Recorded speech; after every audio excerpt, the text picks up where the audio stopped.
I just finished retired from Shawnigan. I was 13 years, 14 years in Shawnigan. I live in Nobel, and I'm of the Turtle clan, because I'm a 6th generation Mohawk. They're matrilineal. They're on the mother's side, or woman's side, versus Ojibway, which is on the male side. So I go by my ancestors, because I can go back that far. The reason why I'm teaching you this, I'm paying forward. Because when I first studied language, I moved to Wiki, as I said. I was there in a school. I worked one-on-one with an autistic child. The staff at the school started teaching me the language. I didn't ask. They automatically just started teaching me a few words here and there every day. To the point where I was, I was doing very well. And then I was there, this is in 86, 87. I was in Manitowoc, a white community off reserve for the month until Halloween night. And that's when I hightailed to Wiki and never looked back. I moved to Halloween night, my car wasn't soaked, no eggs. So that was my welcoming to Wiki, and I never looked back. And then met my wife in 88. She was from Chagrin originally. Her family are fluent speakers, the Abels. Her mother was the boss gay from Chagrin. Her dad was a Toulouse from Sagamore. And I was blessed with 13 children in that family originally, and I was blessed with fluent speakers. So what I'm doing today is also I'm paying forward. This is all, I'm also carrying on my wife's legacy. She passed away 5 years ago. Her brother, Don, just passed away in February. He used to teach over in Michigan, Bay Mills College, and also Northern Michigan University. So now, sadly, there's only her sister and one brother left. There's only 2 of the 13. Again, they're fluent speakers, but this is why I'm paying forward. Because this is the year of, this is reconciliation. Also, this is the International Year of Indigenous Languages. So 2019 was called the Year of Indigenous Languages. So that's another reason why I'm here to preserve the language. So what I gave you on your desk there, this is a sound chart. Okay, this is about O, J, B, G, N, N, suck. This is your alphabet. All right. Jibigad means to write. All right? Where's my black marker? Oh, right there. Right behind. Oh, yeah. Thank you. All right, so we've got, okay, so J, B, G. That's writing by itself. All right, to write something down. And we're using words, the letters from that alphabet, to write with. That's the reason why you got Jibigad, is the root word is contained within that word. Ants is something small. So we got letters, all right, the letters, and uk indicate is plural. All right, so Jibigad, you're writing using the letters, or words from the alphabet. And have you noticed, if you look down the side, sorry, excuse me, just for a minute there. If you look down the side, this is the chart. These are your sounds. And if you count them, how many do you see? How many letters in the Ojibwe alphabet? Anishinaabemdaa. 16 versus, okay, now Jibigad, Anishinaabemdaa, 16. Right? So this is how we write 16. Ma, whoops, got it up, look how wrong side. Ma, das, whoops, sweat. Then you say shet, which means adding on. Na, good. Wa, sweat. That's how you say 16. Okay, so you've got 16 letters on Anishinaabemdaa in the Ojibwe alphabet. How many in English? Nishminik. Drop an out one. On again. 26? Okay. So, niche. Kanjira. Niche. Ta. Na. There's that shit again. Shit. And we know how to write Nagodwa sweat. Alright? Anishinaabemdaa, Nagodo, I said 26. And what they came up with, you know the alphabet song? A, B, C, D, E, F, G. No.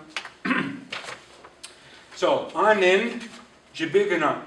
How do we write the letters? That's what that means in Anishinaabemdaa. To translate, Anin, right? Jibiganunk. A, B, D, E, G, I, J, K, M, N, O, P, S, T, W, Y, Z, Gawin, C, F, H, L, Mage, Q, R, U, V, Min, Waha, X, Gaha, Win, B, H, C. So that's what they're saying. They're singing about what letters are in there, and then the last verse is they aren't in there. Gawin, or Ka, means no. And then anytime you hear bis C, you see bis C at the bottom, that's a negative again. It means that something isn't there. When you take attendance, when you take attendance, you're asking children, well, so-and-so here. Gibijan and Leonard. Right? Okay? So Leonard's here. But, say he wasn't here one day, he was sick, couldn't make it. So Gibijan and Leonard, Ka, Gaia C, which means he's not here. Right?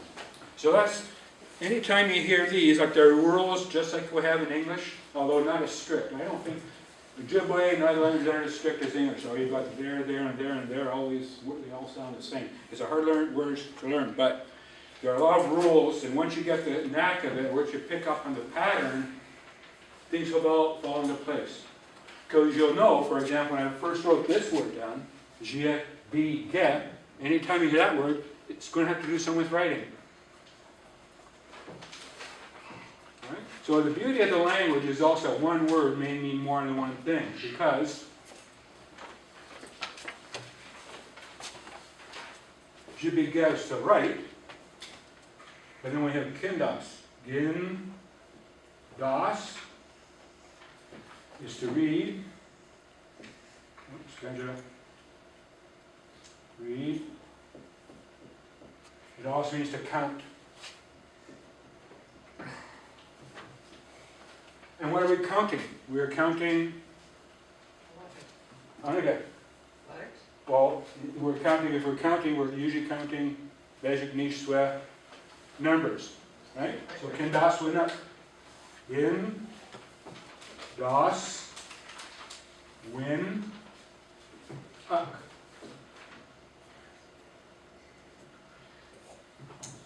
All right?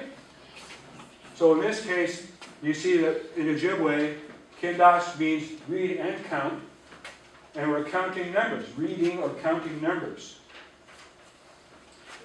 And like I showed you, okay, let's see, I hope I'm not getting too far ahead. One more thing, and then I'll move on to the sound chart. The quesh go da win. The quesh go da win. Win, if you hear win in a word, again, patterns. Anytime you hear win in the end of a word, it means a way of doing something. And this way, we're a way of introducing ourselves, because it's the first time I've seen you, right? Well, except for Leonard. I see Leonard Sundays and Tuesdays. But anyway, the first time we meet each other, we're going to introduce ourselves. These are the questions we ask, right? So this is the reason why I have win in there. Again, patterns. Anytime you hear win, it's going to be doing something. Anishinaabemdaa win. It's a way of speaking language. On my poster, Anishinaabemdaa, you hear da in a word, it's a let's do something. In this case, let's speak Ojibway.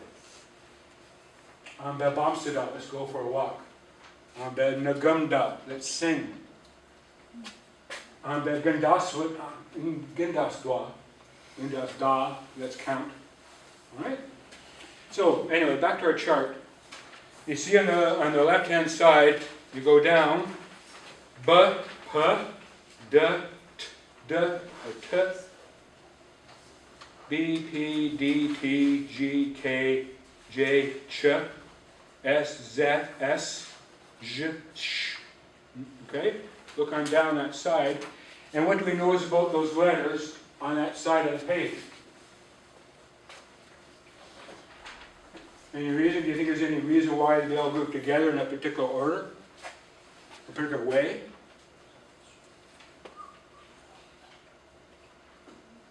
Okay, so, for example, a good example right here is T. What letter is directly below or above the T on your chart?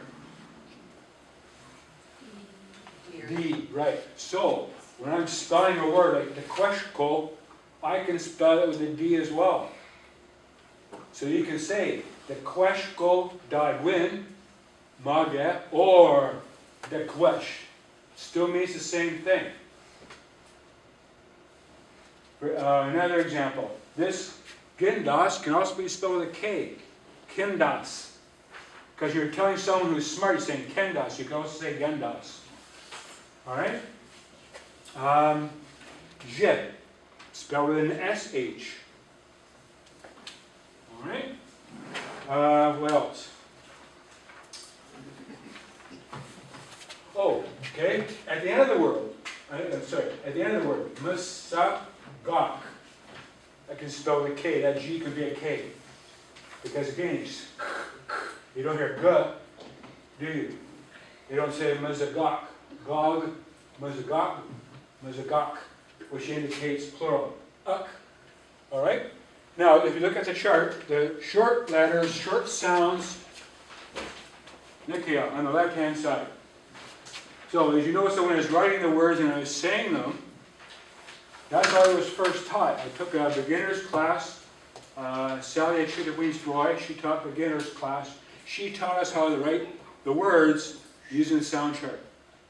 And that was a big help to me because I was able to help me pronounce the words as well as to write them. So that what I'm doing tonight is a way of teaching you.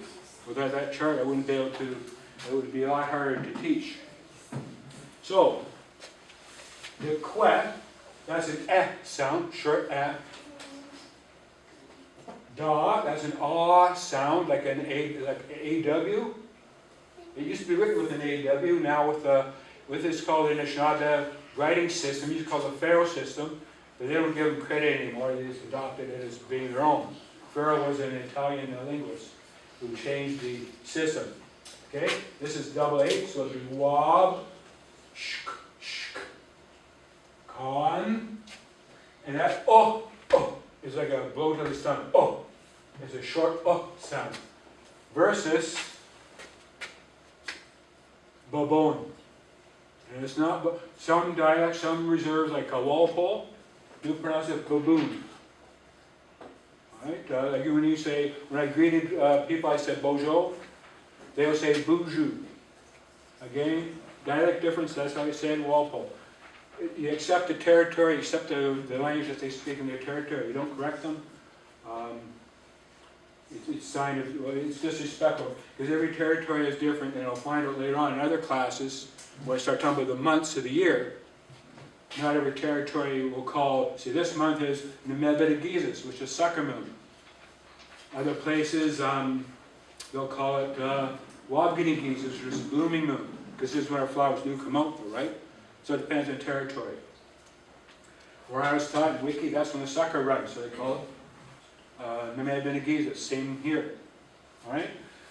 Okay, so this is, you look at the sound chart, you look down, you can see that, and there's no C, as you know, in the alphabet song you just finished, there is no C.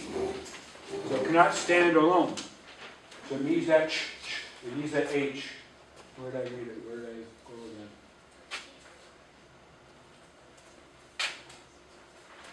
Alright, but it needs a CH, it can't stand by itself. But you can also write it like this. Okay, here's an example. Na, ba, ch. Right? I can write it like that. Some people will do na, but, ch. I write it this way. N-A, B, A, J. And that J still the ch sound. Nabuch means maybe. So again, dialect difference. Some people, when I first learned the language, I was learning miigwech will spell the T. Some places, some reserves still use that. They use the T. When I was in Wiki, It might be a dawa, I guess, but it's just miigwech. Miigwech.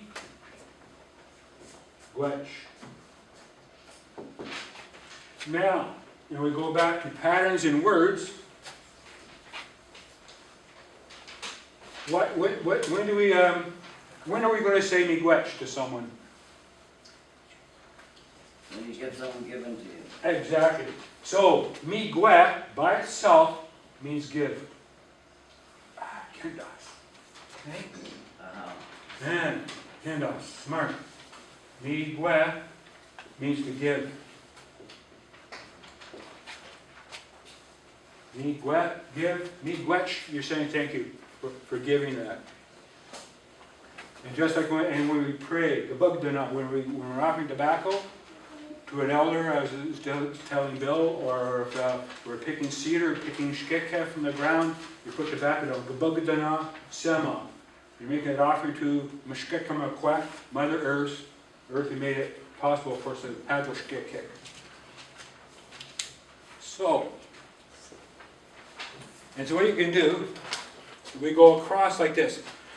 Ba, how did I do it? Ba, be, bo, pa, pe, po, da, de, do, ta, ti, to, ga, ge, go, ka, ke, ko, ja, je, jo, cha, che, cho, za, zi, zo, sa, se, so, ja, je, jo, sha, she, sho, ma, me, mo, na, ne, no, wa, wa, ya, yo.